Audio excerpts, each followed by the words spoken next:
அவள் அந்த வீட்டிற்கு வந்து உள்ளே பார்த்தாள். ஆண் குழந்தை காய்ச்சலுடன் போராடி கொண்டு படுக்கையில் இருந்தது.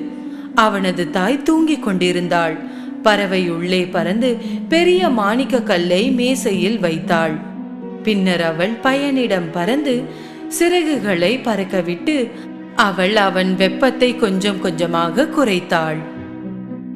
பறவை மகிழ்ச்சியான இளவரசரின் அருகில் திரும்பி சென்று என்ன நடந்தது என்று அவரிடம் சொன்னது. அவள் எழுந்ததும் அவள் இந்த விலைமதிப்பற்ற கல்லை பார்ப்பாள். அதன் பிறகு அவள் மகனுக்கு மருந்தும் உணவும் வாங்க முடியும். மிக்க நன்றி. இன்றிரவு நீ இங்கேயே நிம்மதியாக உறங்கிக் கொள்ளலாம் அன்பு பறவையே.